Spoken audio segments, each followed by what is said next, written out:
L'arrivée de Kylian Mbappé au Real Madrid, bon, clairement l'un des transferts les plus attendus, les plus commentés, scrutés même, de l'histoire récente du foot. Ah oui, absolument. Un rêve d'enfant qui se réalise enfin, comme on a pu le lire un peu partout, quoi. Mais voilà, entre le rêve et la réalité sur le terrain, il y a parfois un fossé. Les premiers mois de la saison 2024, on va dire, n'ont pas été exactement le conte de fées annoncé, avec pas mal de critiques et de vraies difficultés d'adaptation. C'est clair. Alors aujourd'hui, on va essayer de comprendre ce début de parcours un peu contrasté. On a épluché pas mal de choses, des articles de presse espagnols, internationales, des analyses financières, des décryptages vidéo tactiques. Oui, il y avait de la matière. L'idée, c'est vraiment de démêler un peu les fils de cette histoire complexe. Qu'est-ce qui a coincé au début? Quels sont les vrais enjeux derrière ce transfert? XXL quoi, sur le plan financier, tactique, mais aussi humain. Et surtout, est-ce que la tendance est vraiment en train de s'inverser? Comme certains signes récents le laissent penser. C'est vrai que dès le départ, on sentait bien que c'était pas juste un transfert sportif. C'était un événement qui dépassait largement ce cadre. Les attentes étaient absolument démesurées, peut-être même irréalistes au début.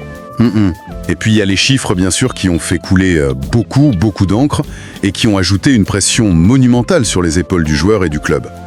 La pression médiatique à Madrid, c'est quelque chose de très particulier. C'est encore un cran au-dessus de ce qu'il connaissait à Paris. Oui, cette pression, elle est palpable. Et rappelons quand même que cette histoire entre Mbappé et le Real, c'est un vieux serpent de mer. Ah oui, ça date pas d'hier. Il y a eu cette fameuse visite quand il avait 14 ans, organisée par Zidane à l'époque. Ensuite, il y a eu les choix de carrière successifs, Monaco puis Paris, qui ont repoussé l'échéance. Ce transfert, c'est l'aboutissement d'une très longue cour en fait. Une cour qui s'est conclue par un accord financier absolument hors norme.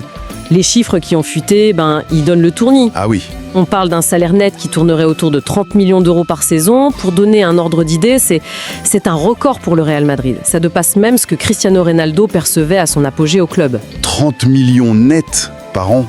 C'est difficile même de se représenter ce que ça signifie. Et ce n'est qu'une partie du package, si j'ai bien compris. Exactement.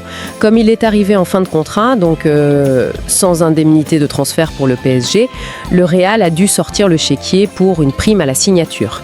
Les estimations varient, mais on parle d'une somme autour de 120 millions d'euros. 120 millions? C'est colossal. Ah oui, c'est colossal.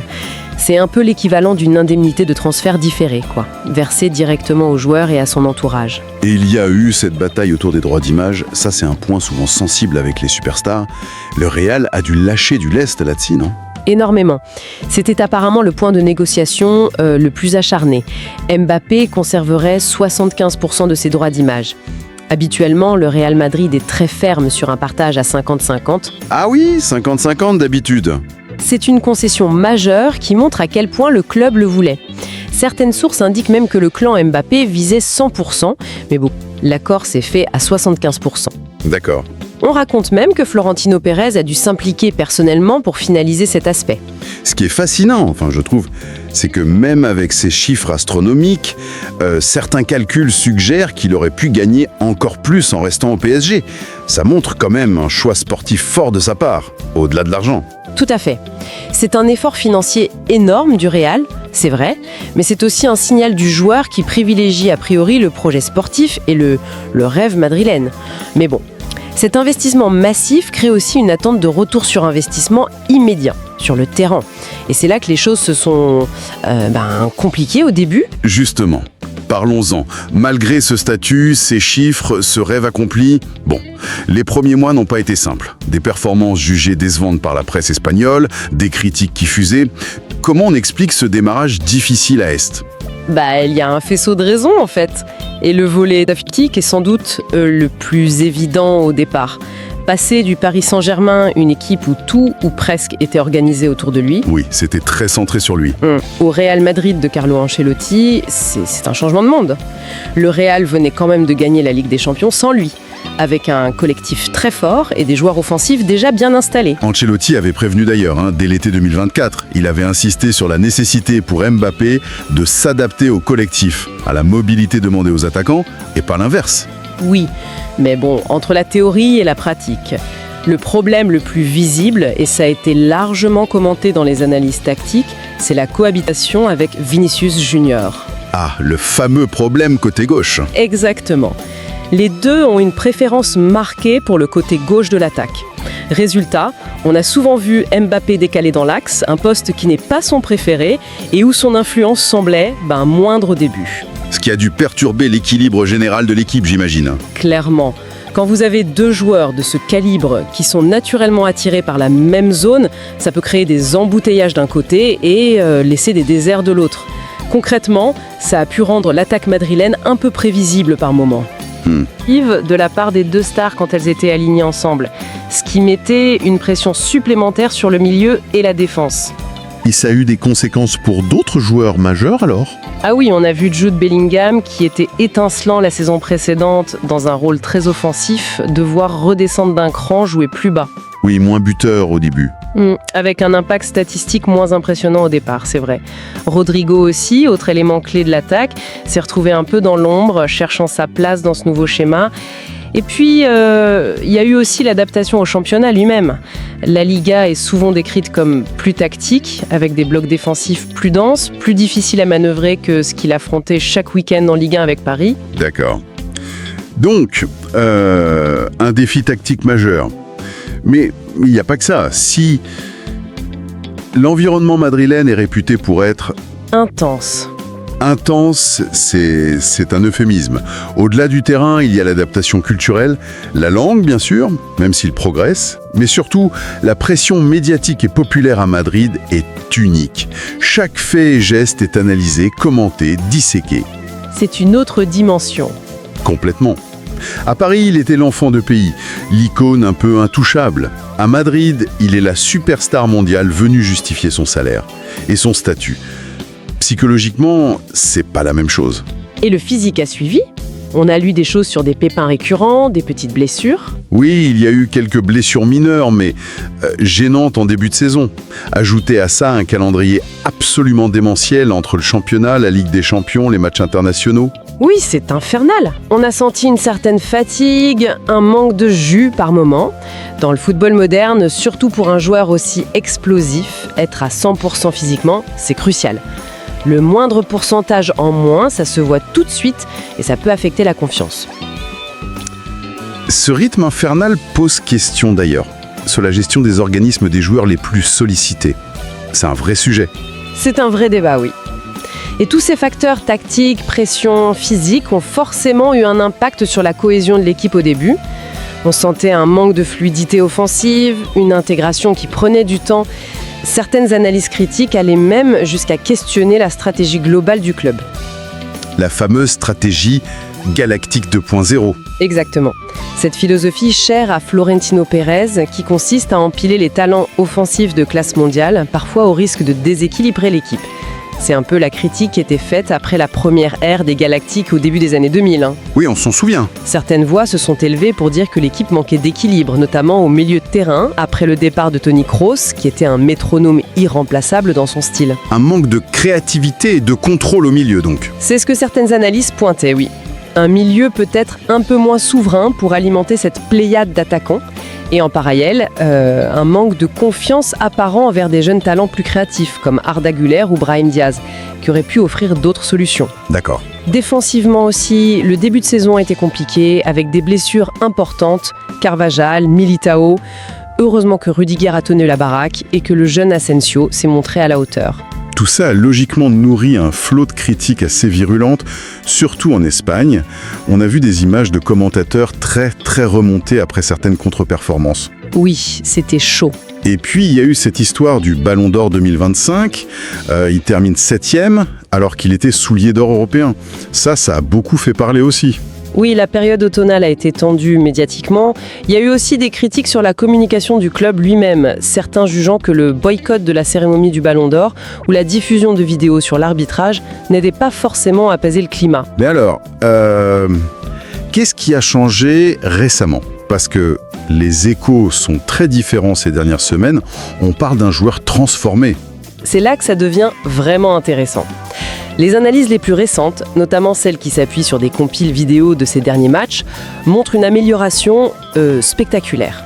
Il y a eu un déclic, c'est indéniable. Un déclic. Oui. Un match référence, souvent cité, où il claque un triplé, a vraiment marqué un tournant dans la perception, je crois. Et ça se ressent dans la presse et chez les supporters.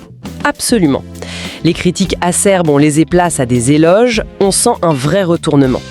L'impact redevient planétaire, des réactions enthousiastes affluent un peu partout, du Nigeria au plateau TV américain. Ah oui. Et les chiffres suivent cette tendance. On parle d'une efficacité retrouvée, avec une moyenne de buts par match qui a explosé sur les dernières rencontres. L'objectif symbolique des 50 buts sur la saison est même évoqué en Espagne maintenant. D'accord. Est-ce qu'on a une idée de ce qui a provoqué ce déclic ? C'est tactique ? C'est mental ? Physique ? C'est probablement un mélange de tout ça. Une hypothèse intéressante, évoquée par certains commentateurs, est liée à un penalty raté à Bilbao. Paradoxalement, cet échec aurait pu le libérer mentalement. Un peu comme s'il avait arrêté de trop réfléchir pour jouer plus à l'instinct, plus relâché. C'est intéressant ça. Et physiquement, ça saute aux yeux. L'accélération foudroyante, sa signature, elle est de retour. Il semble avoir retrouvé sa pleine puissance. Ce qui donnerait raison quelque part à Ancelotti et à sa patience initiale concernant l'intégration. Même si les questions de fond sur l'équilibre de l'équipe demeurent, non. Surtout avec les rumeurs persistantes sur l'avenir de l'entraîneur. Exactement. Ancelotti semble gérer la situation avec son calme habituel, mais l'équation tactique reste complexe. Et l'incertitude autour de son avenir, avec le nom de Xabi Alonso qui circule pour lui succéder potentiellement, ça ajoute une couche d'interrogation. Un nouveau coach signifierait peut-être un nouveau système, comme le 3-4-3, souvent utilisé par Alonso, et donc une nouvelle phase d'adaptation pour tout l'effectif. Donc, malgré cette nette amélioration individuelle de Mbappé, tout n'est pas réglé sur le plan collectif, c'est ça le point. C'est la grande question qui ressort des analyses actuelles, oui. Est-ce que le Real Madrid joue collectivement beaucoup mieux ? Ou est-ce que c'est l'addition des talents individuels, et notamment le retour en forme de Mbappé, qui permet de gagner des matchs en masquant des déséquilibres qui sont peut-être toujours là ? Ouais, c'est subtil. Le débat sur qui est le vrai patron de l'équipe, au-delà des stars, est assez révélateur de cette interrogation, je trouve. Et cette cohabitation des talents offensifs, Mbappé, Vinicius, Bellingham, Rodrigo, bon sang, c'est viable sur la durée ça ? C'est le défi majeur pour le club. Comment faire coexister durablement autant de joueurs de classe mondiale, qui ont des profils et des zones préférentielles parfois similaires ?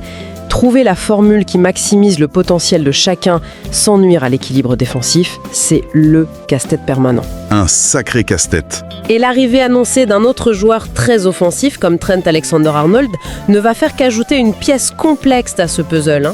Ce qui interroge toujours la stratégie globale galactique. Est-ce que ça peut vraiment marcher sur le long terme ?